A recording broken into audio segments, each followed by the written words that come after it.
नागपुर की सीताबर्डी पुलिस ने महाराज बाग परिसर से गाड़ी चोरी के मामले में लिप्त एक युवक को गिरफ्तार किया है। धरा गया आरोपी अपने एक अन्य साथी के साथ मिलकर शहर और आसपास के इलाकों में गाड़ी चोरी और सेंधमारी की घटनाओं को अंजाम देता था। पुलिस ने आरोपियों से चोरी की 5 गाड़ियां बरामद की है। नागपुर के महाराज बाग परिसर में 20 वर्षीय युवक को गाड़ी चोरी करते हुए रंगे हाथों गिरफ्तार किया गया। सीताबर्डी पुलिस ने पेट्रोलिंग के दौरान संदेह के आधार पर आरोपी को हिरासत में लिया। वहीं पूछताछ के दौरान उसने अपने अन्य साथी कुणाल बने का नाम उजागर किया। पुलिस ने गुप्त सूचना के आधार पर कुणाल बने को गिरफ्तार किया। पुलिस ने दोनों आरोपी से चोरी की 5 गाड़ियां और 2,30,000 रुपए का माल जब्त किया। इसके साथ ही आरोपी के खिलाफ सावनेर में सेंधमारी के मामले का भी खुलासा हुआ। पुलिस आगे की जांच में जुटी है।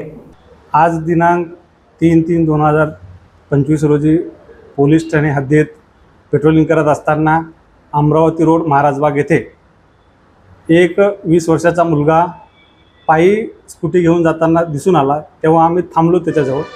त्या गाडीबाबत विचारणा केली असता त्यांना उडवाउडवीची उत्तर दिली। तेव्हा त्यास ताब्यात घेऊन त्याला पोलीस स्टेशनला आणले। त्याच्याकडे अधिक सखोल चौकशी केली असता त्या मुलाकडे कुठलेही कागदपत्र दिसून आले नाही। त्यास अधिकची विचारणा केली असता त्याने सदरची गाडी ही सावनेर येथून चोरी केल्याचे सांगितले।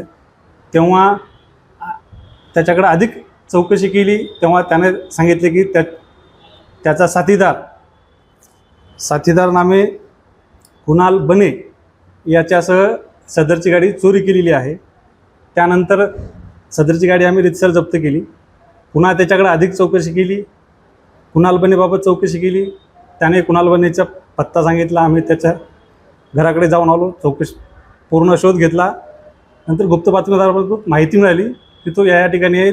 त्यास ताब्यात घेतलं। ताब्यात घेऊन त्याच्याकडं कुणाल बनेकडे पण एक गाडी होती, त्या गाडीबाबत विचारणा केली। त्याने पण उडवाउडवीची उत्तरं दिली। कुणाल बनेला पण आम्ही ताब्यात घेतलं, पोलीस स्टेशनला आणलं, त्या गाडीबाबत विचारणा केली। तेव्हा त्याने ती गाडी चोरी केल्याचं सांगितलं। ती कुणाल बनेकडे जी ताब्यात मिळालेली स्कूटी आहे ती आजनी पोलीस स्टेशन हद्दीतून चोरी गेल्याचं समजलं। ती आम्ही जप्त केलेली आहे। अशा पद्धतीनं जवळपास ह्या दोन्ही आरोपिताकडून जो एक यातील विधी संघर्षग्रस्त बालक आहे, कुणाल बने हा आरोपी आहे आणि याच्याकडून जवळपास 5 गुन्हे, नागपूर शहरामधील 3 गुन्हे आणि सावनेर येथील 2 गुन्हे असे 5 गुन्हे उघडकीस आले। तसेच कुणाल बने हा विधी संघर्षग्रस्त बालक आणि इतर 2 साथीदार त्यांनी कालच एक सावनेर येथे घरफोडी पण केलेली आहे, त्याबाबत कबुली दिलेली आहे, परंतु त्याचा मुद्देमाल जप्त करणे बाकी आहे। यामध्ये एकूण 5 वाहने जप्त करण्यात आलेले आहेत आणि एकूण मुद्देमाल 2,30,000 रुपयाचा जप्त करण्यात आलेला आहे।